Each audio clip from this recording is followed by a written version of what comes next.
Hey, welcome everybody. Thank you for joining us this evening. I've got a session here that is covering the 3+2 programs here at Texas A&M. Hopefully some of you have already become a little familiar with what these look like, but Matt and I and the staff section here in the Bush School are going to cover the program, what they look like, and at the end we'll have a couple of 3+2 students, one for the MPSA and one the MIA, and we'll cover your questions at that time. So thank you very much for being here. And let me just introduce what we're going to cover. So in case you were not familiar, there are 2 degrees that part of these accelerated 3+2 programs are part of. If you are looking at the Master of Public Service and Administration, that's going to combine with all these departments. Looks like a few of you are from sociology, political science, looks like a little bit of everything in here. If you're looking at the Master of International Affairs, that only combines with international affairs and economics here at A&M.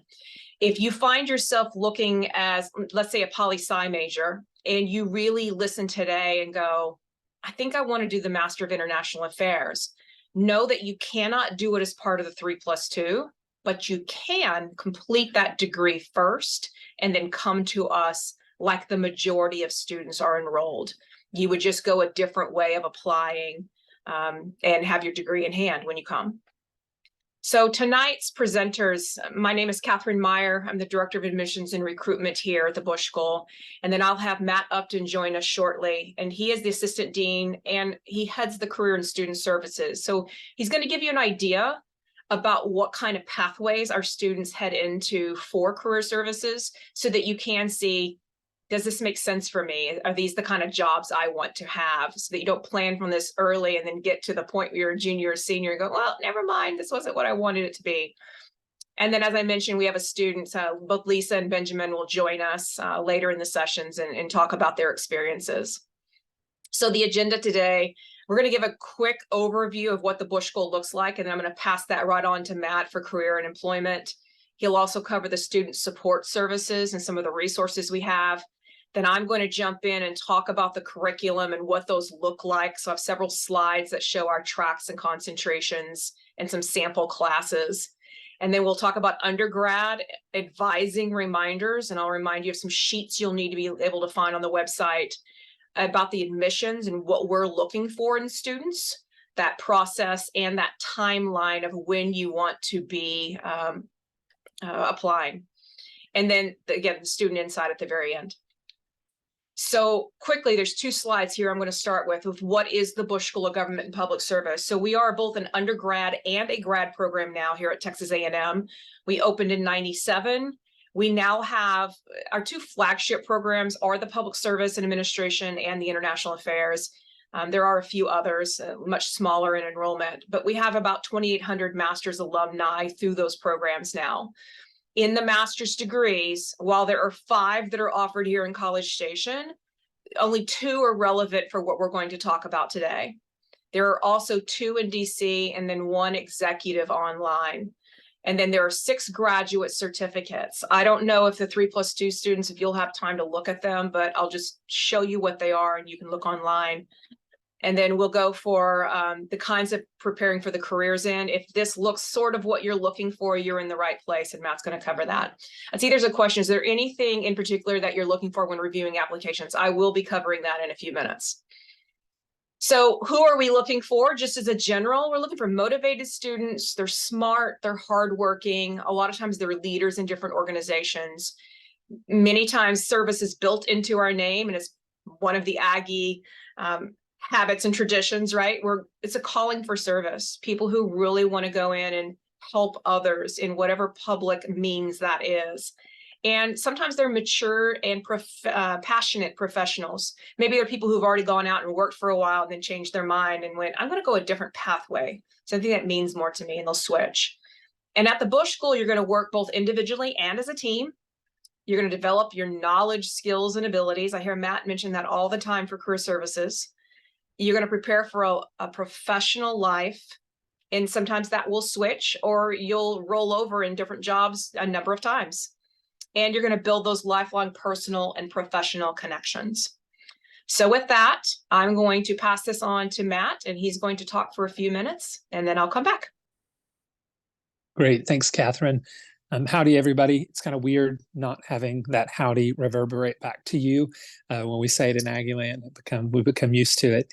But as Catherine mentioned, yes, the Bush School is really going to help you. And you want to think about how you're preparing yourself for your career, regardless of the degree program you are in right now, or the degrees that you may pursue in the future, other graduate degrees or anything else. But a lot of people start by going, what exactly can I do with a degree in public administration or a degree in international affairs?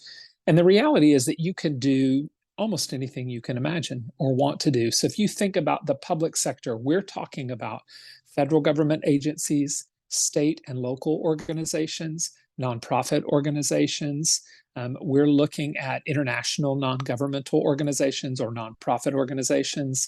We're looking at all of those types of things. And you can see here just a sample of the types of careers. If you've got a communications background, even if that's because you've done that for your student organization, then you can take those communication skills and you can apply them in the public sector. If you're trained as doing work in learning about energy and environmental issues, because that's something important to you, maybe if you're in the wildlife fisheries program, those are things that are embedded into the work that you've done, the volunteer experiences that you've had. You can take that experience and you can apply it to the public sector. Maybe you've done the public policy internship program, or you've had the opportunity to intern in Washington, D.C., or in New York City, or in Austin, and discover some of these opportunities. You can take that into the public sector, or maybe it's your dream to work in the intelligence community one day, or in national security of some form, and you can do that as well with a degree in the Bush School. So if you want to get a feel for the types of employers who hire our students, you can see here from the list that in the federal government, any of the three-letter agencies that you're thinking about, CIA, DIA, FBI, there's some others, NGA, National Geospatial Intelligence Agency, another three-letter that most people aren't familiar with, the Federal Reserve Bank, or an organization like the Department of Commerce, or the Department of State, becoming a Foreign Service Officer, or the Government Accountability Office, or GAO. For state and local government, we've got graduates who are working in the cities of Austin, Houston, Harris County, other counties around. We've also got people working in the state of Maryland, or in the state of Arizona, or Utah, or Kansas. And we've got people in Louisiana. Today, we honored and recognized one of our outstanding alums who works in Caddo Parish in Louisiana. So she's the spokesperson for that parish in the Shreveport area. And then in local government, you can see we've got people who are working for these cities, and the city of Sugar Land is they're really good at hiring Bush School graduates. Nonprofit organizations, you're going to see ones on here that are going to sound familiar, and you're probably going to see ones on here that don't sound familiar, like the Greater Texas Foundation. It's actually a local foundation, and they've hired a number of Bush School students for both internships and for jobs. Hope for New York, a nonprofit in New York City. We had a former student who worked there for a number of years, another one of our outstanding alumni recipients. Samaritan's Purse, you may have heard of them, or St. Jude's Children's Research Hospital. So those are some of the nonprofits that our students have interned and worked for. And in the private sector, some of the companies you might imagine, Accenture, Bank of America, Chemonics, which is an international development contractor, Ernst & Young, the RAND Corporation. So it gives you an idea of the wide range of opportunities that are available to you. So you probably want to know, how do I make sure that I get a job when I finish up? If I'm going to do this 3+2 program, I want to make sure that it's going to lead to a job. And so if you look on our website, you'll see employment statistics for the past year. We have the class of 2022 up right now. Typically in late January, early February, we are able to put up the class of 23 statistics.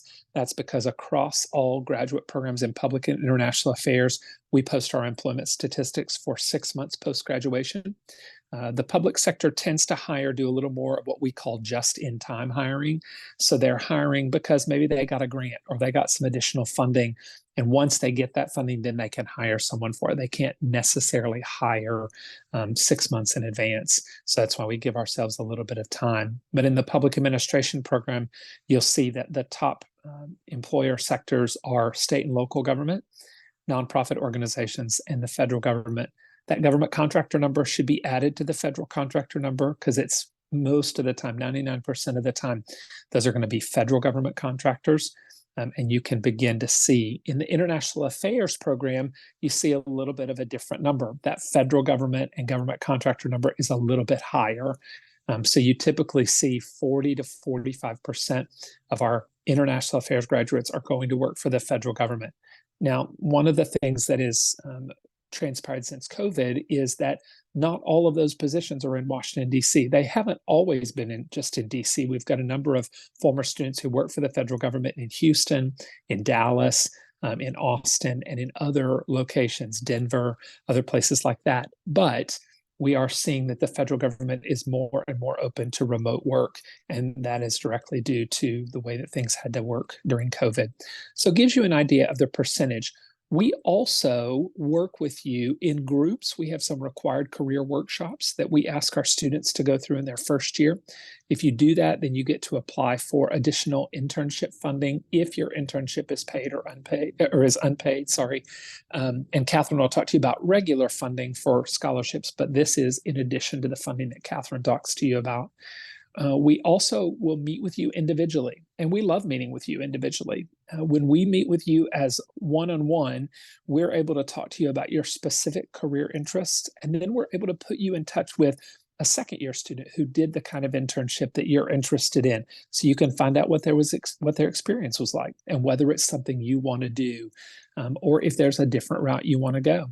We can also put you in touch with our former students. Our former students are very happy to speak with you. They love interacting with our current students and talking to you about the career opportunities that are available to you. The same goes for you as a 3+2. If you are interested in speaking with someone, you're going to hear from a couple of current 3+2 students.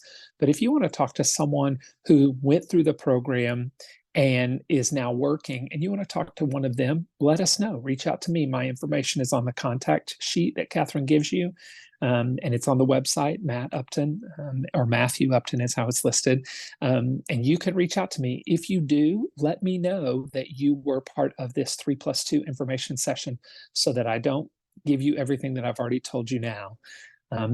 And then you probably also want to know about what are the other student support resources that are available. In addition to career programming and career workshops, we also have someone who does leadership development and provides writing support.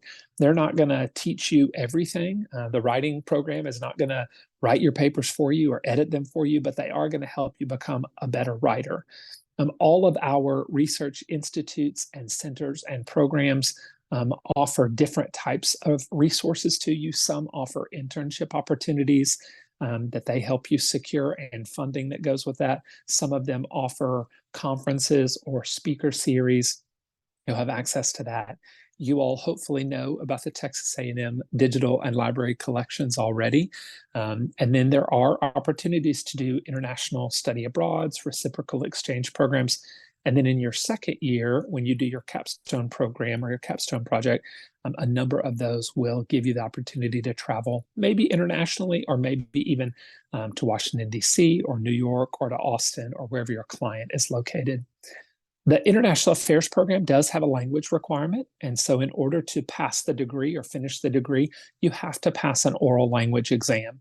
And that's offered through the American Council for the Teaching of Foreign Language, that ACTFL. And you can take advantage of language support.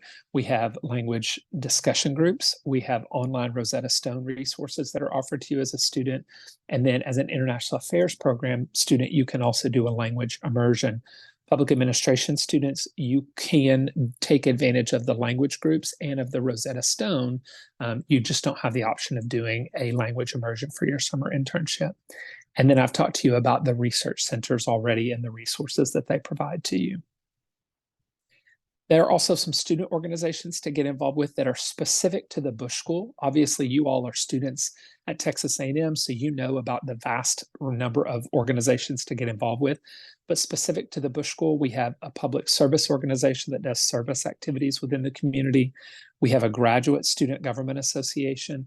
They have a social and traditions committee and international connections committee, tailgate committee, amongst other things. If you're interested in state and local government, we have a student chapter of the International City County Management Association, ICMA. If you're interested in nonprofit work, we have a chapter of the Association of Fundraising Professionals. And then we have an ambassadors council as well that hosts all of the guests that are coming for the speaker series and the conferences. So we've got a lot of things that you can do. Happy to answer any questions that you have. Feel free to shoot me an email. Again, let me know that you were here so I know what's been covered with you. But I'll turn it back over to Catherine. Hey, Matt, I know one question was just asking if this oral proficiency is anything like what the military does. I'm not familiar with what the military does, but I don't either. We use the oral language program is similar to what the State Department uses. They don't use ACTFL, but the language requirement, the language level that we require is based on what we're looking at and making sure that you would be prepared to be able to list that as a skill on your resume if you were to go into an organization that required a foreign language proficiency. So it doesn't give you a direct answer, but hopefully it gives you enough information. And the only other thing I'll add to that is a competency exam where you're basically doing a role playing scenario. So that native language speaker or someone on the other end of the line is going to engage conversation with you. And then when you guys are ready to start, they're going to talk about what that scenario is, and you're going to switch into that foreign language and stay with that, right? And they're going to gauge at what level you are, and you need to be conversational. So we can go into more detail with that when someone's ready for that conversation. But at this point, the push for us, for you as an undergrad, is continue working on language and continue practicing it. It's not just about reading and writing it. It is about using it. And when you get here, you will need to take that test sometime between right after orientation all the way up into a few months before you graduate. Because if you do not pass that test, you will get an empty tube walking across the stage. And we have had that happen. So we're just very adamant about the students really working on language until they get ready for this. And if need be, they substitute the language immersion instead of their internship. That's right. All right. So having said that, all right, if you have questions for Matt, drop a couple of them into the chat before he heads out. And I'll come back to some of these other questions that I think I'll be covering in a few minutes. So we're going to switch over to the academics for a few minutes before we get into admissions and funding. Academics, as far as the curriculum goes, just keep in mind when we're looking for students to bring into these two programs, we are looking for qualified students, and the 3+2 can fit that. The only drawback for some of you is that you haven't had as long to accomplish some of the work that others had. So you may not have been able to do study abroad yet at the time that you're applying. Maybe you're in process of lining that up. Or maybe you want to do an internship, but your classes are off cycle and I don't know if I can fit that in. Those are all things you'll need to work and think about in working with your advisor.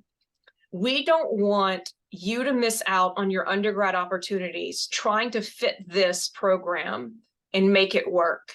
It works for some students. It does not work for others. Another thought is if someone comes in 15 to 20 hours ahead because you counted pre-AP classes, right? All that credit, or you did some summer school stuff for a community college, we only admit in the fall. So if you come in off cycle, you may have to speed up or slow down, which might include having to do some classes in the summer. So keep all that in mind. Otherwise, you look very, very similar to everybody else who applies. So you're still, even though it's a 3+2, that 2 is the graduate part of it. You're taking every class just like they are. So it's 48 credit hours of graduate level coursework. You're just counting maybe about 18 hours of that also for undergrad credit. So that's your cost savings, is that our classes are counting for undergrad in that first year. You're also going to have the ability to pick between tracks and concentrations. You know, there's a little bit of a limitation, and we'll get to that in a minute, but you'll have a lot of say-so in how you're guiding your courses in grad school and developing specialties or developing certain skills that you want to have for a future career, maybe in intelligence or working with budgets. The internship, you will complete something unless you already have experience and had worked for a while, and may be able to waive that. So we'll work with you through that career services office to land some kind of internship, be able to apply for them, go through that process. Or if you're in the MIA, you may want to substitute that for an immersive language. Maybe you intended to work on your Japanese more than you did, and there's really no language courses here to take for that. Besides the fact you're not taking language courses as part of your curriculum. All that practice of language is outside of the classroom. So maybe you choose to go to a program that offers Japanese for 2 to 3 years. Maybe that is traveling to Japan and finding a program there. And I said years, months, working there for 2 to 3 months, and just getting to the point where you're very comfortable with it. So when you come back, you can take that test and pass it at intermediate low. We pay for that test. If you do not pass in that language that you chose, then you will have to pay for the test the second time around. Now, if you pass the test, let's say in French, and you go, you know what, I've been really working hard on my Arabic because I want to work with Middle East regional studies. I think I'm ready now to take my test in Arabic. You'll work with the supervisor for that, and he'll say, okay, yeah, you're ready. We'll pay for that test too. So we do have a number of students who take more than one foreign language exam. But again, we'll pay for the first time. If you fail it, it'll be on you if you still want that. So the client-based capstone consulting project, I'll cover in just a minute, but this is not a thesis-based program. This is a program where you're going to be learning practical skills and how to apply them. So these capstone projects that you'll be working with in your programs, it's a year long for the MPSA. It's a 1 semester project for the MIA, but it's the faculty who have gone out and found these clients, and they are working with them on what kind of consulting work would you like our students to do for you. They'll talk about what that work is, and then you guys will hear out the scope of what that faculty member wants done. If there's any travel, what's going to be the kind of the deliverable for it. And then you guys will rank order your choices. And then someone from the department will assign those. Usually you're going to get one of your first 2 choices. And then with that MIA, we mentioned you do have to have that foreign language exam. So if you are thinking of, I really want to do intelligence work or security work with Homeland or some option, but I don't do well in language, you can still do some of that work through the Master of Public Service. So don't feel like that is an end all. You can work through some of that through a different program and take some of the electives through the MIA. Now, as far as graduation goes, now keep in mind, and this has happened a couple of times, students may start this program and they go, man, this is not what I thought it was, or I am really struggling with Quant 1 and I still have another semester of Quant 2. Maybe this isn't the best pathway for me. You can pull out of the 3+2 program. You just finish the semester you're in, and then you'll go back to being a regular poli-sci, econ, whatever your major is, and you just continue working towards those undergrad credit. You just step back from the graduate level and finish the undergrad. Now, if you do continue on in our program, keep in mind, you're not going to graduate after your first year with us. You're going to complete both your bachelor's and your master's at the same time. So you don't walk in one graduation for your bachelor's and then turn around and do it for your second one with your master's a year later. It's both at the same time, and you're usually walking just for your master's graduation. You don't graduate with your major. So if you're an ag-ec, you now become a Bush School master's student. That's when you would graduate. All right, so let's highlight these 2 programs just in case you're not as familiar with what is involved with them. So the Master of Public Service Administration is a 2-year program. Now we do 48 credit hours. So that means each semester you're doing 12 hours at a time. 12 fall, 12 spring, summer internship, 12 fall, 12 spring, graduate. Sometimes people will be a little off schedule from that and you'll work with the department for it. But you do have a required internship between your first and second year. And you have that 1-year capstone that I talked about working for a client. Those are built in to what is required for your curriculum. If someone comes to us and says, I'm really interested in education policy or public health policy, and I think I might want to go ahead and keep going and do research and get my PhD, they can do that through this program through a collaborative degrees we have with those two departments. There's more on the website if you want to do that. Typically, most of our students are not that direction, but for a handful, there might be. As well, if you had started in some capacity, I don't know that this is as relevant for 3+2, because I don't know when you would have fit this in, but there are some students who will take graduate certificate courses, and up to 12 credit hours of those can count towards the master's degree. I just don't know if that's relevant. So same thing, if you're looking at online classes, maybe there's this really good class that's being taught by Dr. Nakamura, who does some of our city management courses. And if he's only an online professor, you can only take his class online. It means that you would be paying $1,500 on top of a normal registration. So keep in mind, core courses are going to be taken on campus, but there's a little bit more flexibility for some of the electives that maybe you want to take a couple of online classes. Just they'll cost you a little bit more to do that. Our tracks are public management, public policy analysis, or nonprofit. You will have to choose between one of those. The concentrations are completely elective. If you want to develop a specialty, let's say, based on my background as a former teacher, maybe I want to do education policy and management. Then I can take courses under that heading and develop more of a specialty for that field. There are some, though, that say, I don't really have a specialty. I just want to work on public management, and I'm going to take a hodgepodge of classes and just put it all together, and I'll figure out what kind of career path I want later. And you can do that because those concentrations are not required. So you'll see at the bottom, there's an individually designed concentration that allows you to put together something unique. So we've had people who come in and say, I just want to work on agricultural issues. Maybe that's tied to some of the work that's done here on campus. Maybe someone comes in and says, I just want to work with housing and the housing authority or transportation issues. And they may take some of their classes at other departments here at Texas A&M, but you can do that because you're working with your faculty advisor to put together your degree plan that makes sense for you. So there's flexibility in doing that. What do some of these classes look like? These are just a couple of samples. Now, I didn't get into the nitty-gritty with the concentrations. I just list some sample courses with the tracks, but you can just read from here. Public policy analysis. This is just a handful of a full listing that's on the website, but maybe it's urban policy and management or social welfare policy. Public management, you'll be working more with people and organizations, and it may be tools of leadership in public service organizations or managing workplace diversity. You've got things with nonprofit management that may be similar to what people are doing in the other two, but these are geared specifically to people working in nonprofits. So now you've got physical management of nonprofits. You've got management and leadership of nonprofit, philanthropy, fundraising, which is a big area for some of our students. So you're going to have some say-so in which one of those tracks. And then those, again, optional concentrations are up to you.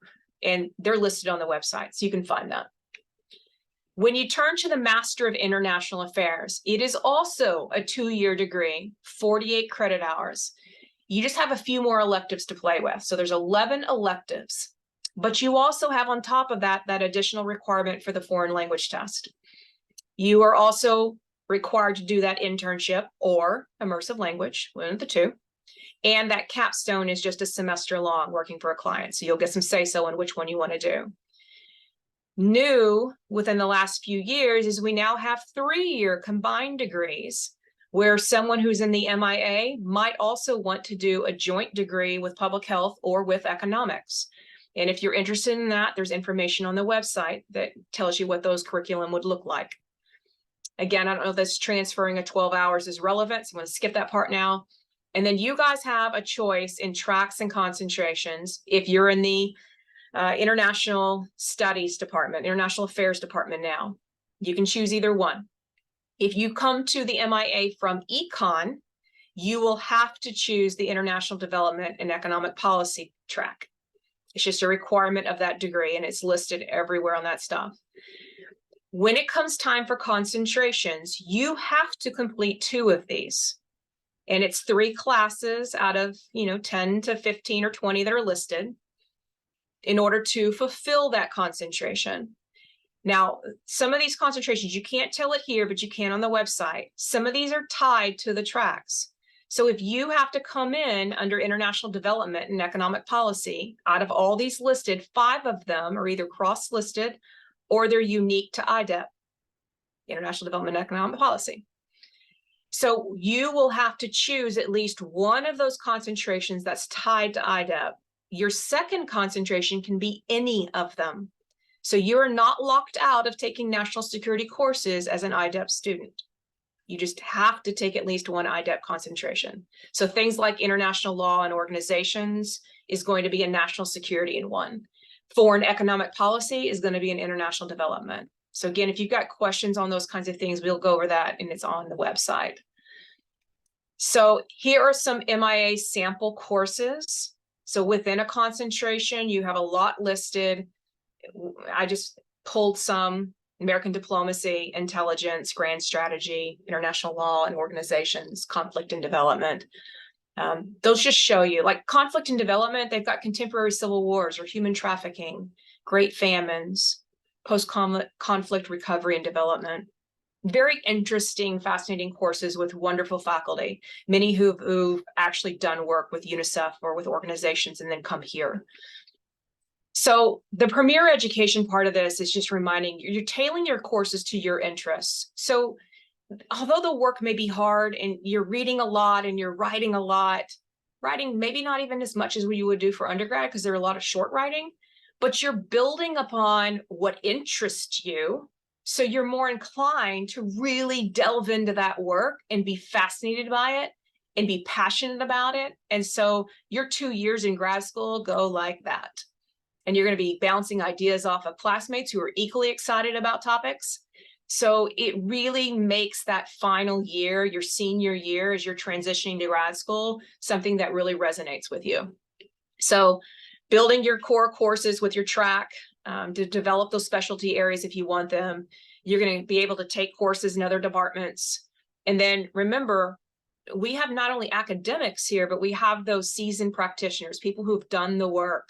So if you didn't already know and you're interested in intelligence, you've probably heard of our CIA, who's Director of Operations, and you've got an administrator of USAID, and you have a former ambassador for the U.S. Foreign Service who's teaching courses. You've got people who are in the private industry, people who've done regional studies. On the MPSA side, you've got those that ran nonprofits or were head of those nonprofits, public and private organization management, how to work with budgets, Texas education and finance, all kinds of that practical experience. And then the interaction here is much smaller. So keep in mind, a lot of our classes max out at 20 students. So there aren't these big lecture halls. You're going to enroll 100 to 80 students, depending on the course, for per department. So when we're bringing an incoming class in for the Master of Public Service, we may have 10 to 15 students who are 3+2 students out of 80 to 85 students. On the MIA, it might be 5 to 6 3+2 students out of a class of 100 for international affairs. So each one has their own benefits, and you just have to figure out where you fit with that. And I'll take a look at questions and see if anybody asked about that. Faculty to student ratio is about 1 to 9. Average class size is about 16. I've heard some range as low as about 5 to 6, maybe 7, but most top off at 20, and sometimes they'll push in a few extra at 25. Okay, so I do want to remind you one thing that has come up, which will be on funding, that'll be on the next ones, but undergrad reminders, you must have, I have 104, maybe 104, 102. There's a certain number of minimum hours that we publish out there that you have have covered all your undergrad courses. What we don't want you to do is come to us having said, man, I couldn't get that last course in the spring. They didn't offer it in the summer.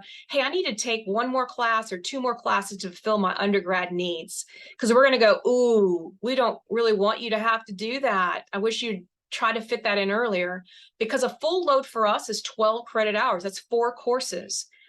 Traditionally at the grad level, 3 courses is a full load. So we're already putting more on your plate. And then for you to come back and say you still have something left for undergrad that you didn't get in is asking a lot of you and your schedule and your time and your patience and everything else.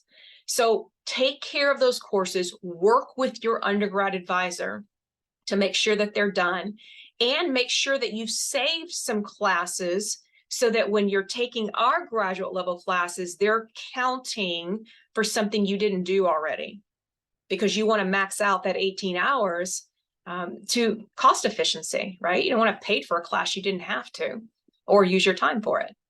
So take all the prerequisites before fall entry into the Bush School, which means even at the time that you're being admitted, you still have the spring and or summer to work some of those classes in. Keep that GPA up. So remember that minimum GPA of time of enrollment for nearly everyone is a 3.25. So you may apply to us with a 3.17, but by the time you come to us in the fall, that GPA has to be at a 3.25 or better, or we will rescind our offer and you'll just continue on in your department as usual. Now for INTA now, International Affairs, it is a 3.5 minimum GPA. It's a little bit higher because the MIA typically has a higher GPA of their class enrollment. And I'll show you those numbers in a minute. So work with your undergrad advisors.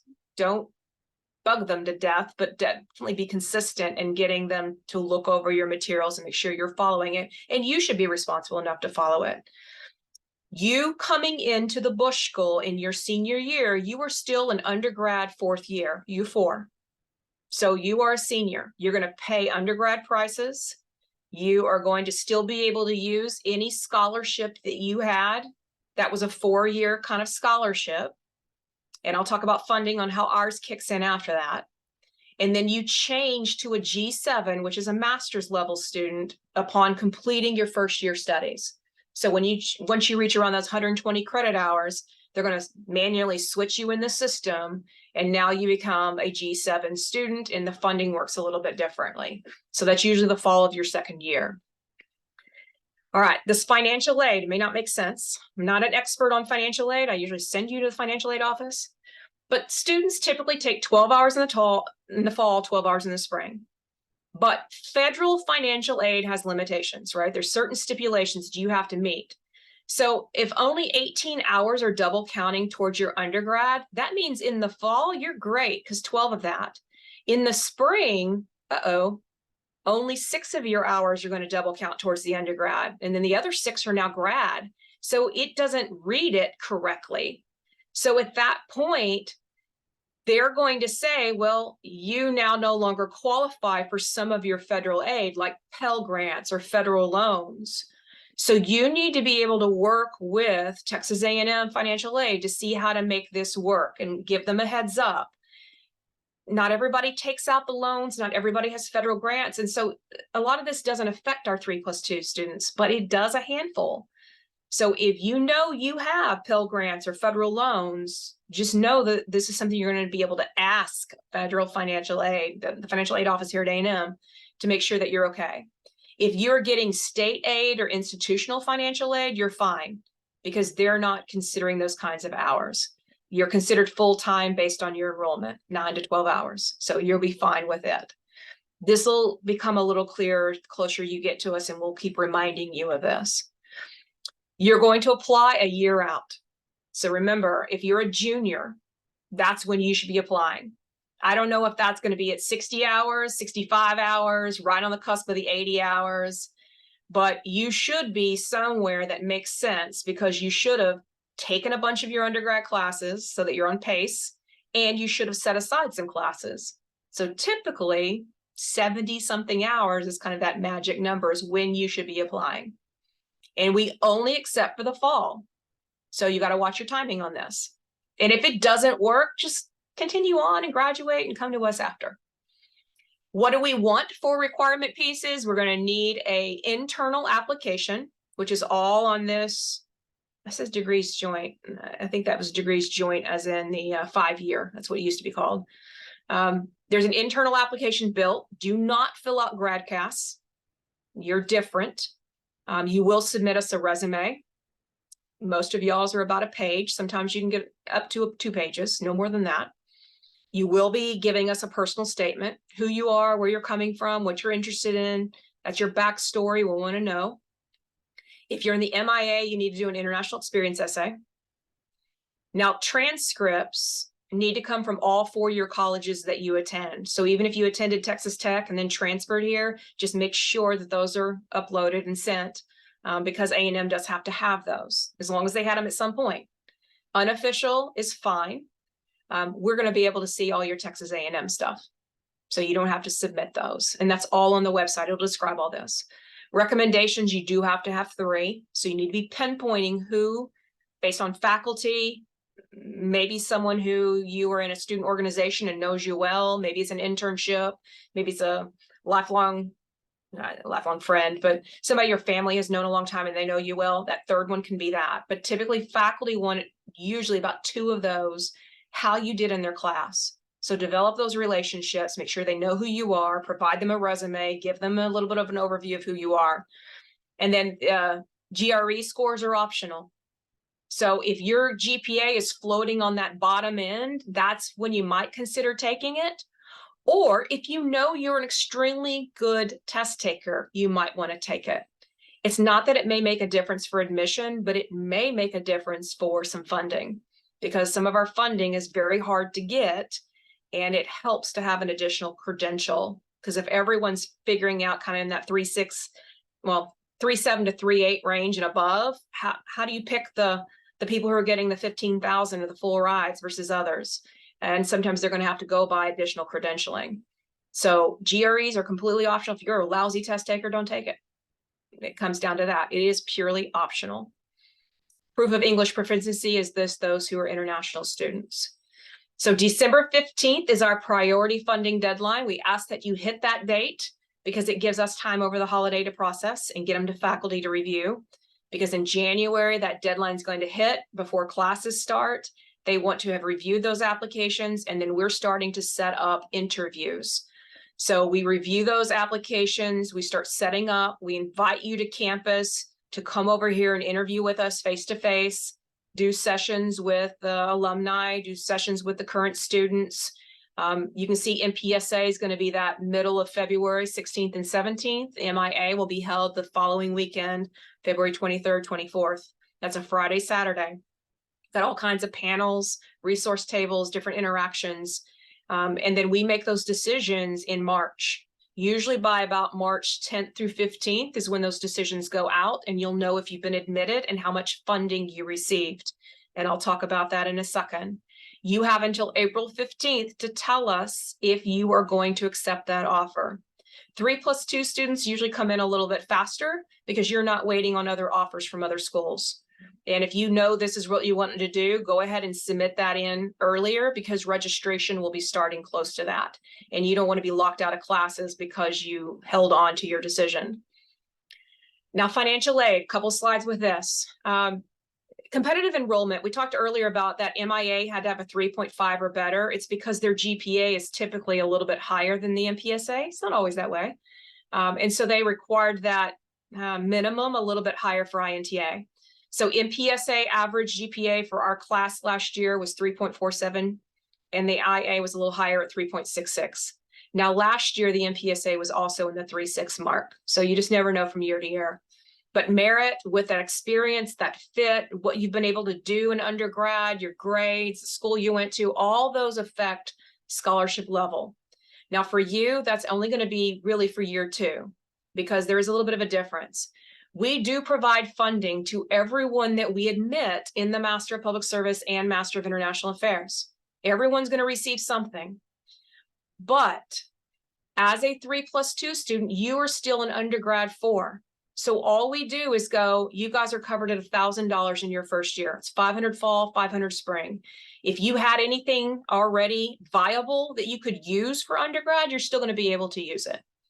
So just work with the financial aid office, make sure that's true, make sure that you're still, keeping it in play. Year 2 is when our Bush School Scholarship will kick in, and you're going to know what that is because your letter is going to have told you. So we're looking at your merit compared to the rest of the pool at the time that we admit you. And that funding usually is going to start at the high end with our strongest students who got the best rankings, the best scoring, the best interviews. Those are the ones who get those higher end. Now, 3+2 students, there's a few that might get 15,000, but it's more likely 10 is the highest most of them will get. And then we go to the 7,000, 5,000, 3,000, and there may be a couple of students who get 1,000, but I don't know that we've done that ever with 3+2 students. If you are an out-of-state student, then you'll also get the non-resident waiver. So we'll calculate and look at all that as we get those offer letters. Now, you may never see what that funding, so your offer letter may have said, great, congratulations, you're in, you got $1,000 in your first year. In year 2, you're going to get 3,000, and that's 1,500 fall, 1,500 spring. And you go, man, that's not very much. I'd rather be a GA position, a grad assistant, and I want to try to find a faculty member or a staff member to work for. And if I can do that here at the Bush School, then you give up that first year scholarship and you replace it with a GA position. Now, they're hard to get. There's only about a dozen of them per program, but if you can get it, they're worth about 20,000. So that's helpful. And you work those 20 hours a week for those faculty and staff, but you just got to be able to apply for them. The other thing to keep in mind is those GA positions are available all over campus. The Writing Center has them. Veteran Services has them. There's RA positions for residence assistants that has them. If you can get an RA or GA position and work and get paid with stipends, that's not Bush School money. So that will not affect your scholarship. So that's just money on top of what you're earning here.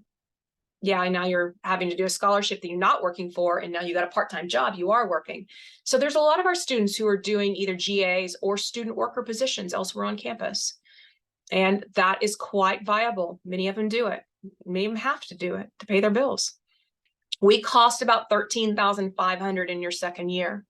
Now, the first year is whatever you've been paying. You should know what that is, especially if you've been here a couple of years. You kind of know how much to expect each semester. Okay, there's a couple of questions. I'm going to be reading over them, and I'm going to try to type some of them out, or I may unmute in a few seconds, but I want to go ahead and give time now for our students. I've got both Lisa and Benjamin who will unmute. Maybe turn on your cameras if you want, but that's okay if you cannot. And then Lisa, if you'll start first and introduce yourself and what you're doing, and then Benjamin, you'll do the same thing. And then I've listed a couple of questions here. So just pick a couple of those to talk about, and we'll just keep this rolling. And then I may stop in a little while and then stop recording and then answer some of the questions. I feel like I can do a better job. So at this point, I'm going to stop talking, start chatting over here on the side. And Lisa, if you'll start us off. Awesome. Well, howdy, y'all. My name is Lisa Cantu. I'm a second year, which is hard to believe, in the MPSA program. I have a track of public management, and my 2 concentrations are education policy and state and local government. To kind of talk about some of the things, feel free to ask anything in the chat. But as far as what I'm doing now, my capstone is something that was really personal to me. So I'm an education policy concentration, and so my capstone actually focuses on Pair Houston. Pair Houston is a nonprofit in Houston that focuses on refugees in higher education. So we look at policies, we look at the student experience, we look at so many different things, and we partner with that organization. Like Ms. Catherine mentioned, it's really hands-on work and consulting work. And what do they want us to do for them? It really gives you hands-on experience and really great experience for the workforce that you're going to need. I'll talk a little bit about the application and interview process, because that was something that I was really concerned about when I was going into it. So the best advice that I can give you is be totally transparent in your application. Something that Ms. Catherine had said when I was at one of these sessions is that a lot of students self-select when they're applying. People who have really little to no interest in getting a master's probably won't be applying to this. So I highly recommend applying. Someone asked, what are the different benefits other than graduating early? Like mentioned, if you have any scholarships from your undergrad, they will roll over. So that really does help with that. And then another thing, balancing work and school. I currently work at the Texas A&M Visitor Center, so I am their student leader. So balancing work and school is something that is very necessary when you're coming into grad school. Something that Dr. Taylor, our department chair, said as far as that is try and treat grad school like a full-time job. Can be a little daunting, but having that expectation going in really makes things more manageable once you know that it's going to be a lot of work, but at the end it is very worth it. I'll pass it off to Benjamin if he wants to start for the IA students. So I'm Benjamin Gottfried. I'm a international affairs student at the Bush School. I am a IDEP track. I'm international development and economic policy. I did my undergraduate, or I'm still currently in my undergraduate, I guess you could say, and that was in economics. My concentrations are in foreign economic policy and international economic policy management. Excuse me. I mean, overall, one of the questions was the benefits of it, and scholarship is a big one. And then it's also the Bush School classes meet once a week. And I guess that helps in a sense if you do have a job, that you are only meeting once a week and you have a lot more time, I guess, outside of school to work and things like that. But it's also, you get to the days off. Like I have no class today, for example. And I mean, I spent a majority of my day working on school, but it frees up time on the weekends because you do have this extra time, I guess you could say. Of you're not meeting. I'm assuming most of your undergraduate classes are 2 or 3 times a week, so you're only meeting once a week. So I guess it takes away a lot of the travel time and all you have just going to the classes. And I'm open to any questions any of you guys might have. Another thing to touch on that both IAs and MPSAs have, sorry, recovering from a cold, the career leadership and writing workshops. Those are great opportunities for you to get hands-on experience. As far as the career workshops, there are the 4 that they were mentioned before you go into your internship process. Those really help with resume writing, interview skills, things that you may have learned in undergrad, but for grad school and grad school internships might look a little different. Another thing, we have employer luncheons. So our employer relations department will actually have different employers come to the Bush School during our lunch hour and talk to us about what a future career might look like. So me personally, I am thinking about maybe working for the Texas Education Agency. They actually brought in someone who was in leadership position of the TEA to come talk to us. Sometimes there's free lunch, which who can turn down free lunch, and things about that. And then let's see if there are any questions. We're also open.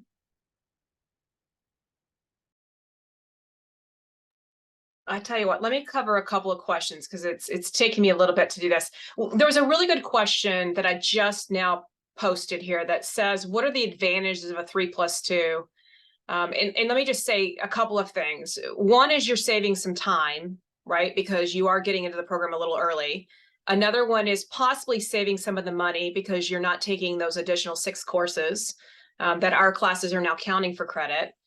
But it's also about getting early access to people who are passionate and getting classes that really interest you and getting access to those faculty who have the connections that can help get you positions that maybe in a bigger department experiment, you wouldn't see that. But here in grad school, you can. So there's a lot of this about just being along and around people who are just as excited and nerding out on politics and on policies and those kinds of things. So Lisa and Benjamin, either one of you want to comment about what you've enjoyed or maybe has been different about that grad school experience that you didn't expect? For sure. So I can kick us off. Something that I really enjoyed was having such different backgrounds. So like we mentioned, not everyone has that academic background. For us, we're going straight from undergrad into the Bush School. Some people went and did some kind of profession before coming to the Bush School. So they have different experiences that they can draw on, which really makes for interesting class discussions because you'll learn something, you'll read different articles, different theories, but then you'll actually see the practical application from someone's career. And they have an aspect that you may have never even thought about. And it really just kind of advances that insight of thought. Benjamin, if you want to talk about your experience.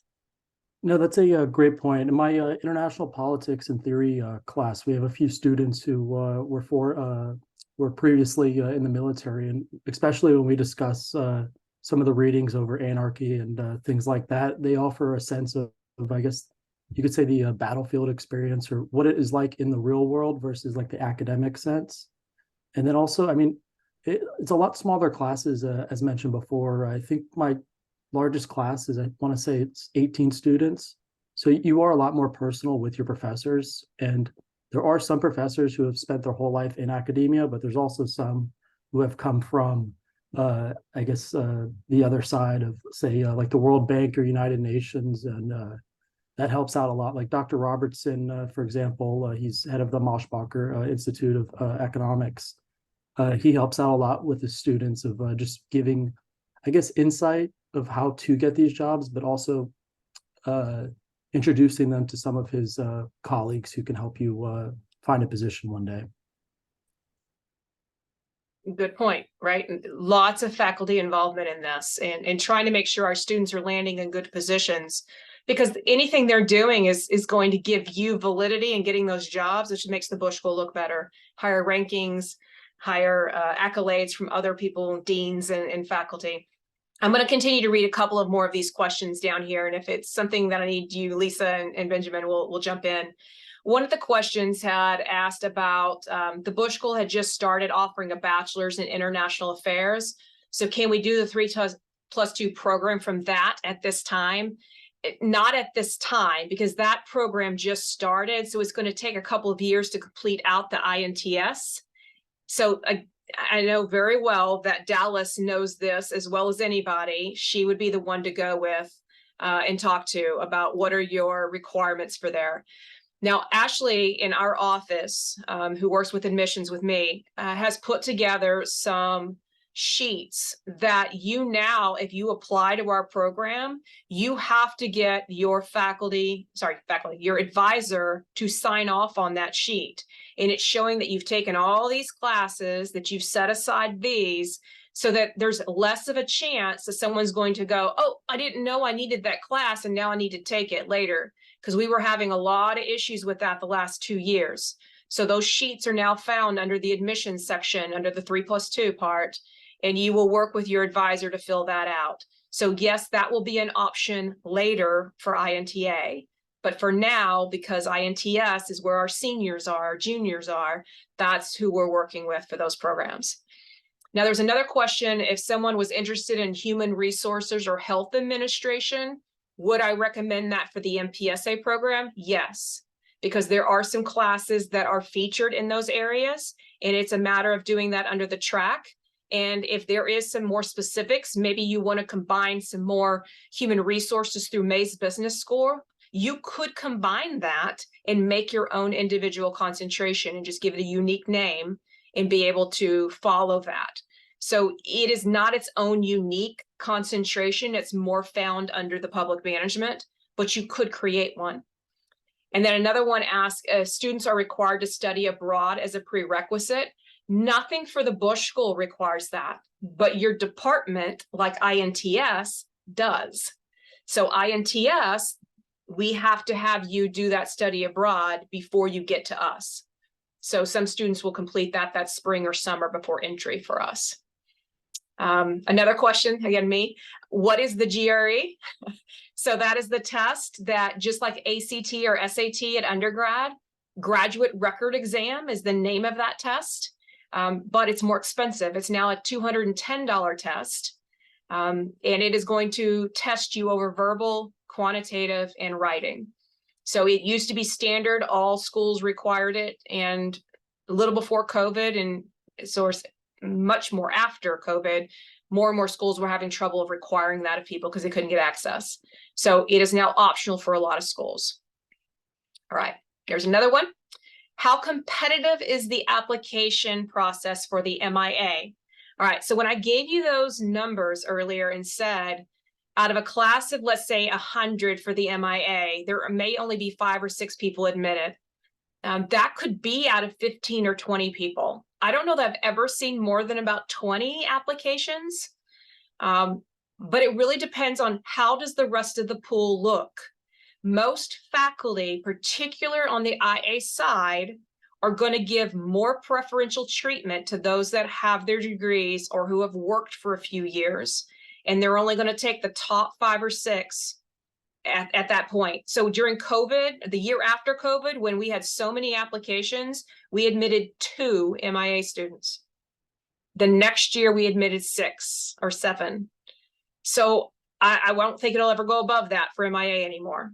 So you've got to be in that top half or top quarter of everyone who's applied for Texas A&M, especially the 3+2, to get admission.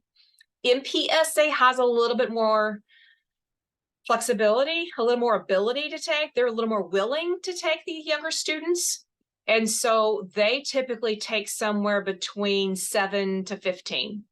So their numbers are just a little bit higher for that. Same idea. They may have 15 to 25 applications. I don't ever see just a ton of them. Because again, some people self-select, they end up not being able to qualify. They can't get all their classes in, they can't whatever, and they just drop off and say, I'll just come to you as a regular admit. But that's something to think about, because remember, these 3+2 students, we're getting you in early. So we're looking at the maturity. We're looking at your passion. You need to be the strongest of all those who applied. And often you are. You rise to that occasion and you impress the faculty. And that's why they admit you and bring you in younger. So having said that, I'm going to look and see some more questions here. But Lisa and Benjamin, while I'm looking at some more of these, do you want to give any kind of words of advice, things that maybe you wish you'd knew or thought of before you got in the program that these students still have time to adjust? Yeah, so I mean, a big thing, one is obviously kind of touched on it there, is on grades. Like, I don't know exactly what year everyone is in, but focus on your studies, especially now. I mean, your grades, one, make up a huge part. Two, something that wasn't touched on, I don't believe, is if, at least for economics, you're required to take a quant. You're required to take a quant class and then a international economics class, and you can test out of those classes if your grades are high enough in your undergrad. So I believe it's is it an A? I believe, yes. So if you can get an A in some of these undergraduate classes, you can not, I guess, have to take them in the Bush School. But I mean, overall, focus on your grades, get a good system down of how to, I guess, get your homework down, like create a routine, because if you don't have a routine beforehand, it's not going to be, it'll be harder to adjust, because the workload is obviously a master's level workload, not an undergraduate. I'll touch on 2 things and then touch on something you mentioned earlier. So something that I wish I had known was how reading intensive it would be, but really that's part of the master's degree, but also how much teamwork is part of the Bush School. We're really trying to prepare you for a future career, which means working with other people. So if that means studying with other people, dividing the reading up and then talking about it before you enter class, there's a lot of different dynamics that go into it. That is something I wish I'd known, rather than trying to do all the reading all at once, especially those first weeks when you're trying to adjust to grad school. Making those connections, whether it be at interview conference weekend or in your class, just making sure that you get all your assignments done, no matter how it is, with your fellow classmates. Something else I want to touch on, Benjamin mentioned the grades. When I was applying and interviewing, I drew from some of my organization experience. So some people, when they're applying who aren't 3+2s, will draw from their work experience.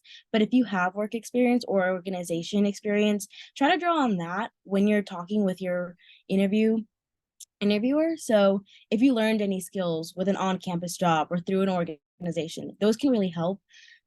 When I was looking at it last year as well as the year before, some of the organizations that a lot of students have been in are Liberal Arts Student Council, other student councils, trying to get those experiences in, so when you're interviewing, you know what you're going to talk about. Something mentioned earlier is the human resources and thinking about taking classes outside of the Bush School. You can take classes outside of the Bush School. I believe the maximum is 2 unless you get a petition signed. So I've been able to take classes outside of the Bush School within the education department. So I've taken politics of education, which is a really great cross sector of the Bush School and the Department of Education, and also foundations of education administration. So those have been really easy. Well, not easy, but really easy way to see what a future degree and future work experience might look like. And it's really great to look at different views and perspectives from outside of the Bush School, because there's amazing talent at Texas A&M, as you all know.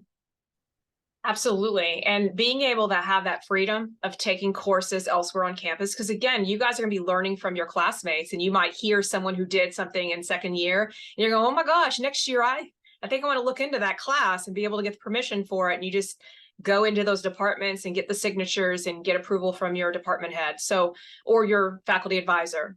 I know there was another good question on here that was asked if we're supposed to be working with undergrad advisors, which yes, you are. And if it's possible to start working with the advisors for our programs. Now, the only hesitation with this is that keep in mind, Ashley and I work admissions, so we're here to help with questions about how to be competitive. Do I take the GRE, aspects of your file? But I don't read degree plans. That is not part of something I'm familiar with. I don't want to give wrong advice. So when it comes time to talk about the program and work with the advisors, sometimes you can get access to Elaine or Peg in the two departments. But again, their expertise is more with their grad level. So we just don't have a lot of that familiarity with your degree plans and what's required. So it's going to be a very specific niche kind of question. Otherwise, I would say your best bet 100% is to work with your undergrad advisor. Ashley Treadway, who works with me in admissions, is probably your next best guess of getting reference points because she helped create those sheets. But we just don't want to err on the side of an error and telling you about a class that we didn't know anything about, that didn't exist and something. So we use those undergrads by and large. And then I saw another one. Does it hurt if we don't have participation in school organizations when applying, but maybe we do have military or work experience? I mean, absolutely. Basically what's happening is it's usually just reversed. People who come to us maybe with a couple of years experience or who had time to go out, we covet that work experience and what they've done. And we want all of that, how you can contributing and talking to that classroom. But if you haven't done that, now you've got to lean into those leadership and those service organizations because you don't have the other part to talk about. So it's great if you can do an internship. Not everyone can line that up, or sometimes you have to work, and we get that, but you've got to play to your strengths. And so you don't want to be 100% academic and have nothing for involvement, even if that's finding a student organization that you can play a role in and attend those meetings, maybe take on some kind of service leadership or something. Because again, as Lisa was talking about, that's what you can reference because that's your experience. So use those to your advantage in that. All right, I'm going to stop talking. I think I've got most of these questions. I'm going to see, Benjamin and Lisa, if there are some last minute comments that we want to talk about one more time, and then I'm going to stop the recording. And then if anyone wants to stay on and unmute, we can take those separately. But let's just go ahead and finish in about 2 minutes of the recording portion. So Benjamin, how about you? Is there something else you want to talk about that maybe even with anticipation of what you still might be doing, or I don't even know. There's a whole list here. No, so I guess another big thing to touch on is the concentrations that were listed before. I know for MIA, you can do this, but if there's a concentration that if there's a concentration that you would like to do, but you don't see it listed, you can propose a concentration to be made. So I think someone did nuclear development in Asia, I believe last year, which it is not on the list, but if you propose a concentration to be made, or if there's something you want to specialize in, that can be accommodated to with the proposal. That's a good point. I think the last thing I'll mention that we've a little bit touched on is how much the professors care. They really do want to set you up for success in whatever field you might go into. I know you mentioned undergrad advisors, and so with undergrad, they're just a set aside advisors who know what they're doing and can help you with their degree plan, everything of that nature. But at the Bush School, at least for me, I'm not sure if this works for everyone, my advisor is a professor I've taken twice. And so we really pair you up with someone who is going to be in your field. And what I did, I sent what track I wanted to do, what concentrations I was thinking about to our administrative coordinator, and they match you up with an advisor, and they really walk you through the process of, hey, what do you think you want to do after graduation? And they really set you up for success. I know we can talk about how much they care, but they really do. And if anyone has any questions, feel free to reach out. But the Bush School has opened so many doors for me personally that I never thought I would have experienced. That's great. And I will say too, that sometimes students will be assigned an advisor and then they'll develop a relationship with someone else that maybe they've taken some classes, and they have the right to petition to maybe have that professor take them on as an advisee. So that can be coordinated through the departments. I'm not sure how often that's done, but it can be done. So I'm going to point out here the student insight on this slide. Both Lisa and Benjamin's emails are on there. Obviously, if you've been getting any emails from me, it's bushschool.admissions@tamu.edu. That's how you can get a hold of me and maybe be put in touch with someone who has a different policy area or an interest with security. We are happy to get that conversation going. I do have a GA, Natalie, who can help me put you in touch with someone. So we greatly appreciate your time. Now I'm going to stay on. I'm just going to sign off on this. So if you do have questions for me, I'll let you unmute in a few minutes. But thank you for your time today. Thank you, Benjamin and Lisa, for joining us. I greatly appreciate it. And then in about a week or two, we'll get this put up on the website so that everyone can either view it, and I'll send it to you via email as well. So thanks for that. I'm going to sign off really quick. And again, if you got any questions for us, reach out. We'd love to have it.